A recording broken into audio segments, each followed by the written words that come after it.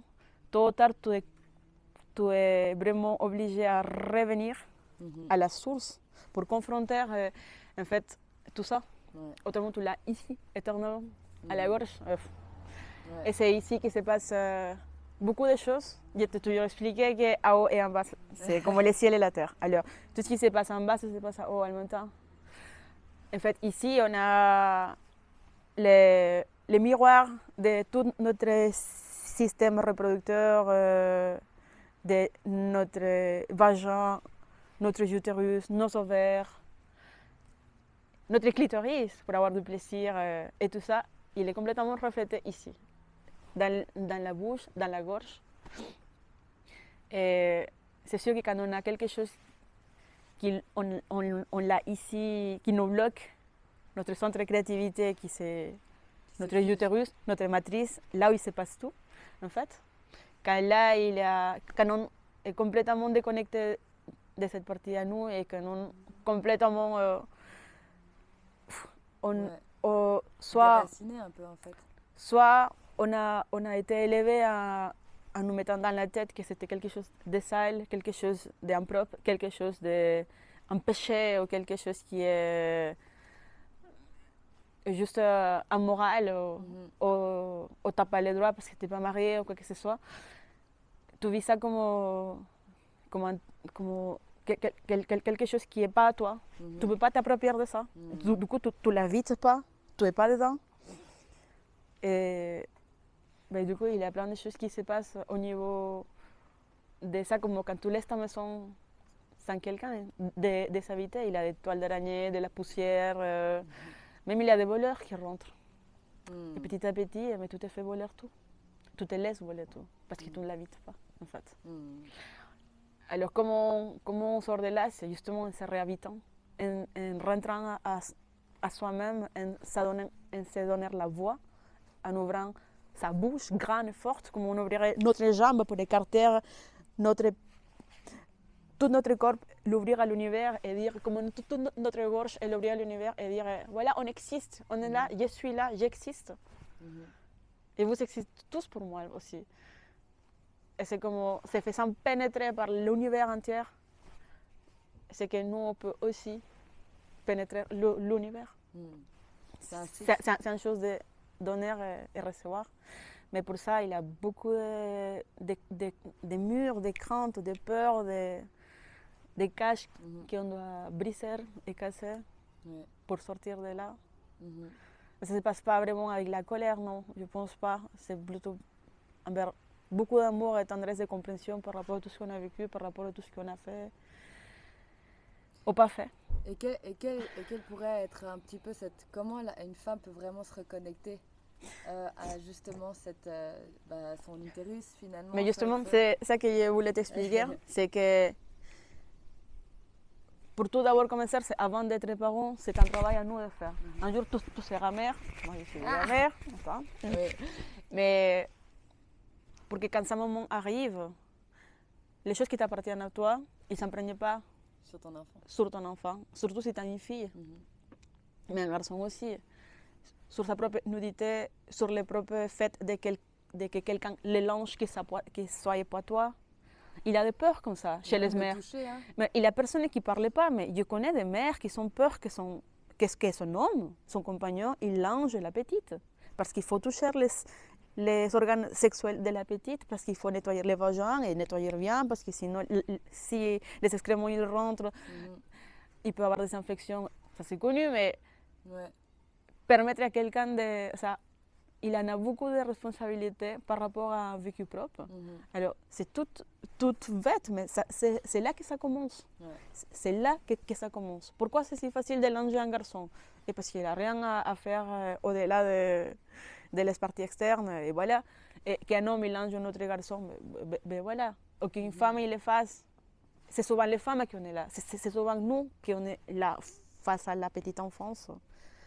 À la maison. Aujourd'hui, il y a de plus en plus de papas qui le font aussi, et c'est pour ça que de plus en plus de pères, ils devront aussi faire confiance et aussi faire conscience de qu'est-ce que ça a été son propre vécu en tant qu'enfant. Ouais. Moi, je vois aujourd'hui un père qui vraiment, il apprend, il guérit aussi beaucoup de choses de Sa petite enfance. à travers son propre enfant. Mhm. Et c'est merveilleux, c'est magnifique. Mhm. Et voilà, comme t'explique, alors, deux personnes qui vont s'en occuper d'un enfant, qui quand ils sont nus dehors, qui les permettent d'être nus en bien sécurité, Mhm. qu'ils se sentent eux-mêmes, qu'ils puissent être qui ils sont, qu'ils ne les cachent pas parce que soit ils sont trop maigres, trop gros, ou je ne sais pas quoi, les commentaires comme ci, comme ça. Mhm. Mais il faut dire qu'il y a une évidence à niveau, à niveau mondial. La plupart des femmes qui s'en occupent des garçons et des filles. Mais souvent, un garçon, depuis qu'il est tout petit, mais il va toujours entendre « Oh, mais que t'es mignon, regarde le petit roi, regarde le petit prince, et son Sissi, il est merveilleux, et regarde comment il fait pipi. » On parle souvent d'un garçon comme ça, mais t'as entendu déjà quelqu'un qui dit « Oh, regarde son petit vagin, comme il est beau, comme il est mignon, regarde comme il se touche. » T'as entendu un commentaire comme ça? Jamais. Nous, les femmes, langées par nos propres mères, tantes, cousines, quoi que ce soit, on ne va jamais entendre un commentaire bien, bon, positif de notre Sur propre le sexe, ouais. de notre propre organe sexuel, de notre propre... On va nous langer le plus vite possible et pas nous couvrir le plus vite possible. Mhm. Oui. C'est ça qu'on vit, en fait, en vérité. Oui, Est-ce que tu as entendu autre chose, toi? Bon, en tout cas, non, effectivement. Mais alors, les garçons, non, ils ont la chance depuis tout petit, heureusement, avoir un retour tout le temps, un feedback tout le temps positif. Même si c'est un garçon qui est, je ne sais pas, tout chauve et tout ce que tu veux, il va être toujours le prince de sa maman, il va être toujours le petit roi. Après, il y a Et du coup, l'autostime d'un garçon, il va être toujours construite depuis sa première petite enfance, il va être toujours construite. Quand tu t'étonnes de dire, oh, un garçon qui est... Pourquoi un homme qui est vraiment pas trop beau, il ose dire à une fille qui est vraiment belle, si... Parce qu'il a une autoestime. Lui, il a une autoestime construite depuis sa plus petite enfance. La plupart, heureusement. Pas tous. Ouais. C'est pas une généralisation, mais la plupart, oui. La plupart qui ont une mère bienveillante, oui. Ce que je ferais, ou ce que je fais, ou ce que j'essaie de faire, c'est justement accompagner de cette façon l'enfance qui me touche. Je sais que ça, c'est pas facile. On ne peut pas être parfait dans tous les angles. Bien sûr. Et on fait comme on peut par rapport à ce qu'on a reçu. On ne peut pas donner quelque chose qu'on n'a pas reçu. mais on se la donne alors. Aujourd'hui, moi en tant que mari, la mariée adulte, voilà, elle essaye de les donner à sa mariée-fille, c'est ce qu'elle rêve de recevoir. Mais aussi pour ses enfants, et voilà, j'essaie au moins d'être honnête et mettre les choses sur la table par rapport à qui sont eux par rapport aux autres personnes qui côtoient, mais surtout par rapport aux femmes qui côtoient. Oui, c'est bien connu qu'on dit à les garçons, ah, est-ce que tu as une copine? Dès que tu as une amie, tout le monde, est-ce que c'est ta copine? Et c'est pas quoi. Mais pourquoi on ne pourrait pas avoir des amis? Et pourquoi on ne pourrait pas juste avoir juste des amis filles? Ou des amis garçons, des amis filles et des amis... C'est essayer tout le temps d'inviter dans un anniversaire moitié-moitié, qu'il ait toujours la même chose. Et que quand ils arrivent à cet âge-là, qu'ils sentent aussi la sécurité de pouvoir amener aussi une copine à la maison, une amie à la maison, et qu'ils se sentent que c'est là sa place. Et voilà, c'est là ta tanière. Et tu peux ramener à ta tanière à la personne qui te sont chères ou que toi, tu veux montrer du respect. Que c'est une façon de montrer du respect envers une femme ou une jeune fille que tu côtoies ou que peut-être tu as une relation avec, de juste la faire venir dans ta famille, chez toi. Ouais, de ne pas te faire tout cacher de nouveau parce qu'il y a des craintes ou des peurs, quoi. Ben, quand on commence à devoir se cacher ou devoir pas dire ci ou pas dire ça, ben, c'est là qu'on commence aussi à se perdre. Parce qu'on perd les cadeaux que ça peut nous apporter les parents avec son expérience, en fait. Et pareil que tes parents ou pareil que mes parents, ils ont un vécu, il faut honorer aussi cette vécu parce que peut-être ça n'a pas été parfait non plus, mais ça a été ce qu'eux ils ont pu faire avec ce qu'ils avaient. Alors, on sera toujours enfants de ces adultes et on sera des adultes de ces enfants qui viennent après, mais c'est ça qui est beau, c'est qu'on fasse les choses et qu'on garde la place à chacun sans se tourner pour tout le temps. Comme tu dis, quand tu... c'est jeter la faute aux autres. Mettre la faute sur les autres. Ouais, parce que c'est pas comme ça qu'on grandit. Parce que c'est pas comme ça que... Ouais, c'est nous à rechercher nos ressources à nous, en fait, pour avancer. Et je trouve aussi intéressant, en fait, cette notion de menstruation.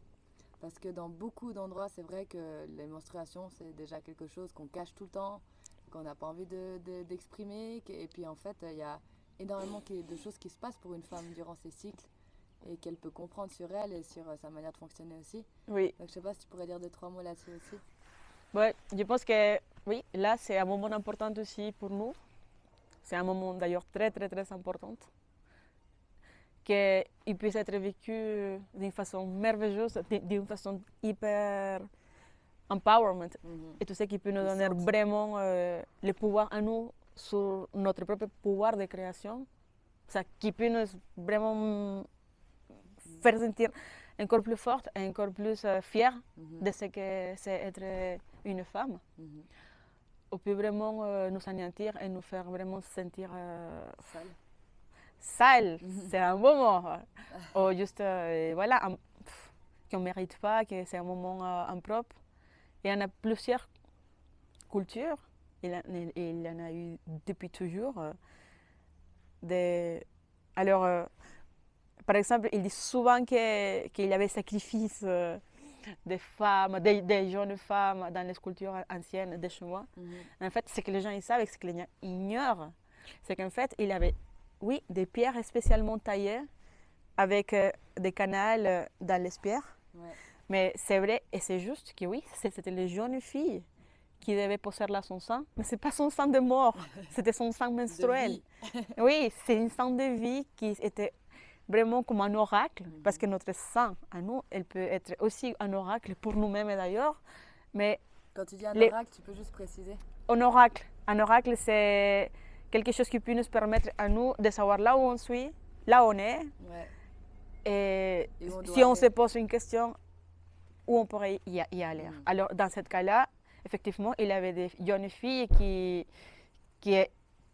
vivaient dans un temple de la Lune. Oui. Alors, c'était des jeunes filles qui étaient très, très, très éduquées, très élevées et aussi très connectées elles-mêmes à la terre et au divin. Et du coup, elles posaient son sang menstruel mensuellement là pour faire une lecture de la fécondité de la terre par rapport à les cultives, à les choses de la vie très importantes. Et ça se lisait par rapport si le sang il coulait d'un côté ou il coulait de l'autre. Elle nous racontait quelque chose. Mais il n'y avait personne qui est mort là. Arrêtez de non, mais l'histoire. Mais oui, parce qu'il a tellement une ignorance énorme par rapport à ce sujet-là. Et d'ailleurs, nous-mêmes, excusez-moi, mais très peu de femmes, j'en connais, qui sont vraiment en rapport de savoir déjà en quel ton sang déjà à la base, c'est la première chose qui peut te dire dans quel état de santé tu en es. Ta couleur de sang, si c'est un brun foncé, si c'est un brun clair, si c'est un saignement intermittent, ou un saignement hémorragique, ou si c'est très peu. Tout ça, on devrait le savoir. Mais comme dans tout dans la vie, qu'est-ce qu'on fait? Ah, tu as quelques problèmes, pansement, antibiotiques, machin. Bon, je ne vais pas parler de ce sujet-là, mais voilà, on cache, ok? On cache la chose, on ne voit pas, on ne sent pas, on met des plantes chimiques avec des odeurs puissantes pour qu'on sente la rose, subitement là. Et voilà, on ne voit rien, on ne sait rien, on n'a jamais vu, on sait. Ça passe et qui passe plus vite, et voilà, c'est bon. À la poubelle. À la poubelle. Quelque chose qui a été sacré, quelque chose qui est sacré, qui est important, qui est une source de vie. Et d'abondance, tu disais aussi. Et d'abondance, fécondité, la terre, tu vois. La terre, ouais. C'est la fécondité, effectivement. Et tout ça, si on n'en a pas cette conscience de savoir où on est nous-mêmes avec notre propre cycle menstruel, avec ce que notre propre corps il nous parle par rapport à notre sang. Mais on en est où là? On va devoir aller vers monsieur ou madame gynéco pour qu'ils nous disent comment on va. Et oui, parce qu'ils ont mis juste une caméra ou un pénis électronique là à l'intérieur pour nous dire comment ça se passe à l'intérieur. Mais écoute, non, c'est à nous de savoir comment nous on va. C'est à nous de pouvoir dire à notre compagnon, aujourd'hui là, tu sais, je me sens un peu... Comment on se sent. Ouais. Mais pouvoir les communiquer, pouvoir les dire sans peur, sans crainte, et ça aussi, c'est un grand... Ça, c'est un grand sujet que j'aimerais que tu dises 2-3 mots dessus. Oui, le consentement et l'expression des besoins justement même dans les relations sexuelles. Oui, parce que ça commence par là. Alors, mon fils, il m'avait pas parlé de sujet qu'il fasse vraiment un peu honte, mais parce qu'on est une famille quand même. Mais je sais pas si ça, tu veux juste 4-4, mais c'est... Par exemple, je peux te partager que oui, qu'effectivement, depuis toute ma vie, heureusement, j'ai eu une relation très étroite avec mon propre vagin, avec mon propre sang, et, ben voilà, et tout ce qui sort de moi, et tout ce qui... Et avoir cette conscience, ça m'a permis d'être beaucoup à l'écoute de mes instincts plus profonds. C'est comme ça que j'ai arrivé à coucher mes 3 enfants à la maison en sachant rien du tout. C'est grâce à ça que j'ai cru fortement à ça et que c'est comme ça que c'était passé et de la meilleure façon que je puisse avoir les données. Je n'ai pas toujours décidé à quel moment j'aurais voulu devenir mère, mais j'ai décidé fort comment je voulais être mère et comment je voulais les accueillir au monde. Ça, c'est une chose de laquelle on parlera plus tard, mais quand tu me parles de liberté, c'est ça que pour moi c'est la liberté. Les jours qu'on nous enlève, comment on arrive au monde et comment on part, il n'y en a plus de liberté dans le monde, Aline. Et qu'est-ce qu'on vit maintenant? Je ne pense pas que c'est quelque chose de très différent à ça. Aujourd'hui, plein de femmes, ils n'ont même pas idée, ou on les garde dans l'ignorance et la peur, surtout dans la peur. Parce que comment on décide d'amener nos enfants au monde, ou comment on arrive nous au monde soit quelque chose qui ne nous appartient pas du tout. Et comme on part, il faut rappartenir ça. Comme on part de ce monde, c'est bien caché là. Bien caché là sur 4 murs, parce que là c'est beaucoup mieux bien sûr.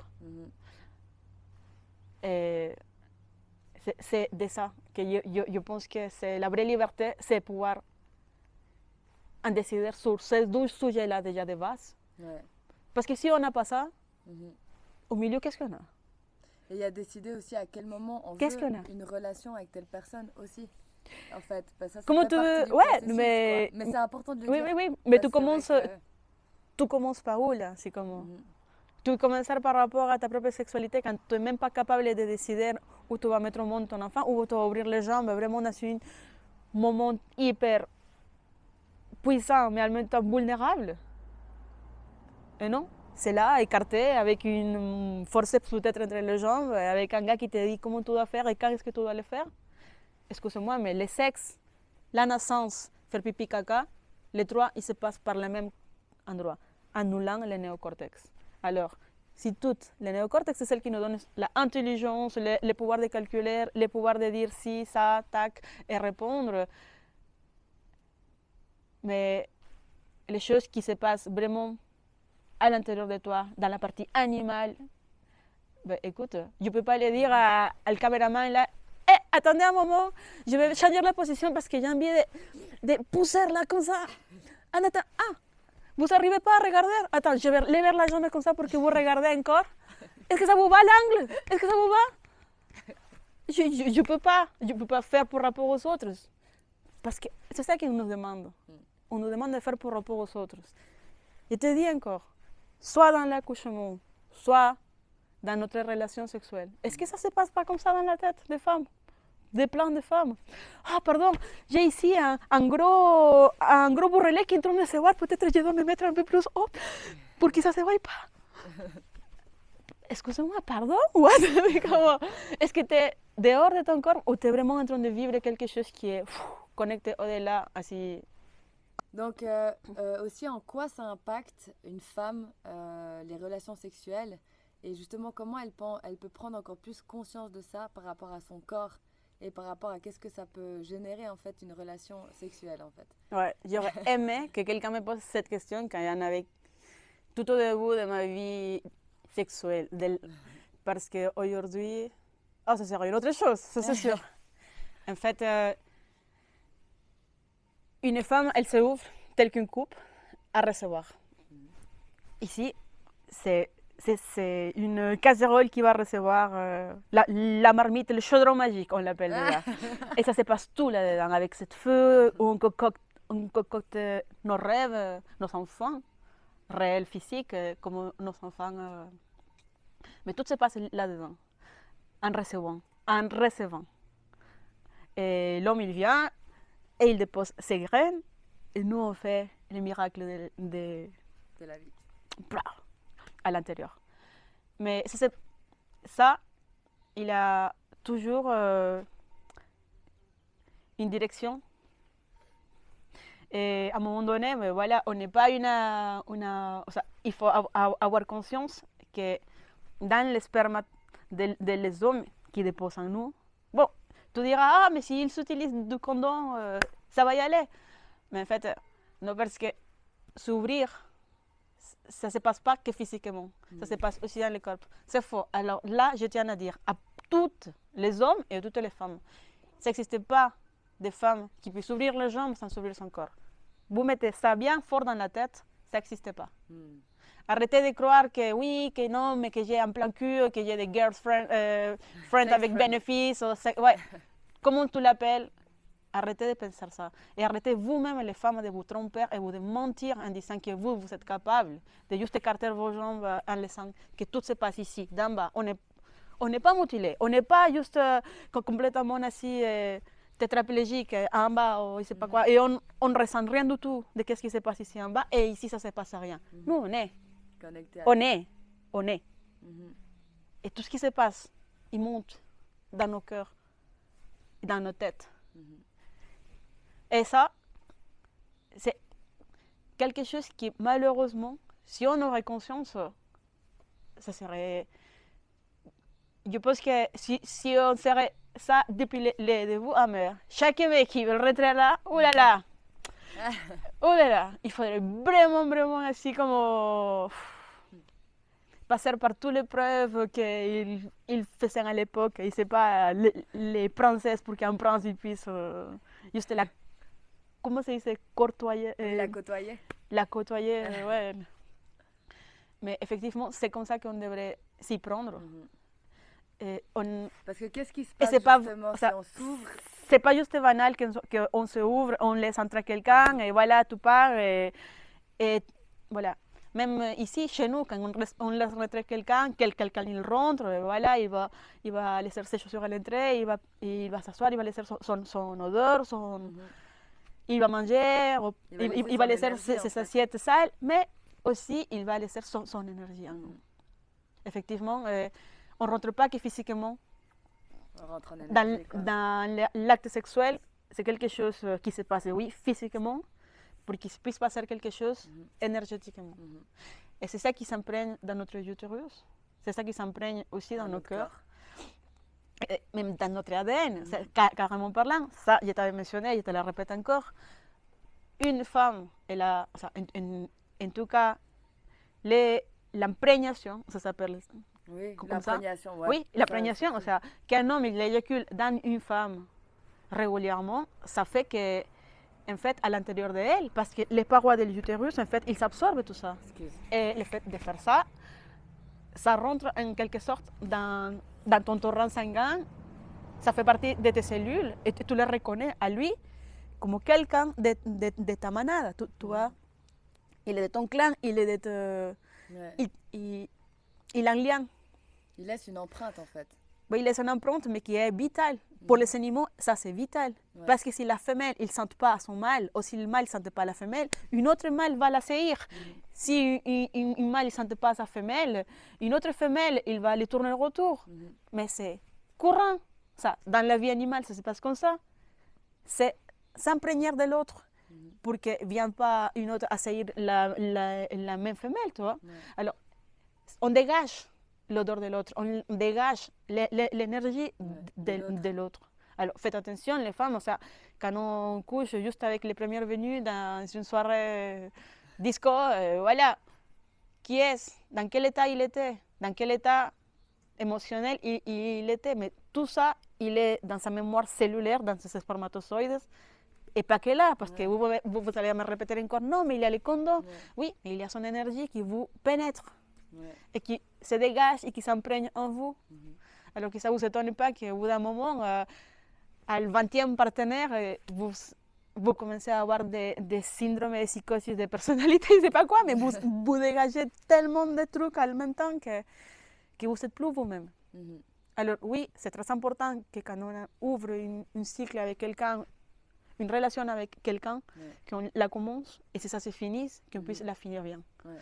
Et ça, en rendant énergétiquement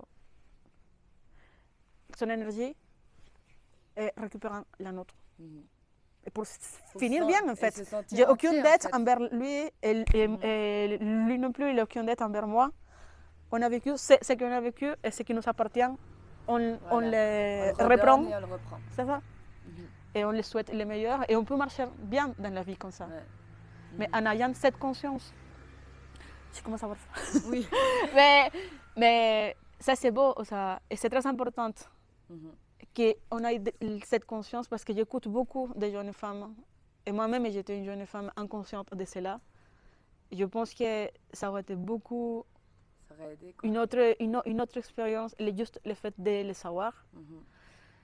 Mais rien n'y est pour rien, et tout est possible, et on peut toujours faire quelque chose. Il y en a tellement de rituels et cérémonies pour vraiment fermer, pour rendre l'énergie à les partenaires sexuels qu'on a eus, pour nous récupérer à nous-mêmes et pour être tout le temps alignés avec qui on est. Avec qui on est et en ayant notre utérus et notre vagin, vraiment avec le respect et l'amour qu'il se doit, toi. C'est juste en conscience, en prenant soin d'eux. C'est comme notre maison, on n'ouvre pas la porte à n'importe qui, on ne laisse pas rentrer n'importe qui, ni n'importe quand. Et c'est ça qu'on doit avoir conscience. Notre corps, c'est notre maison. Et on doit toujours préserver.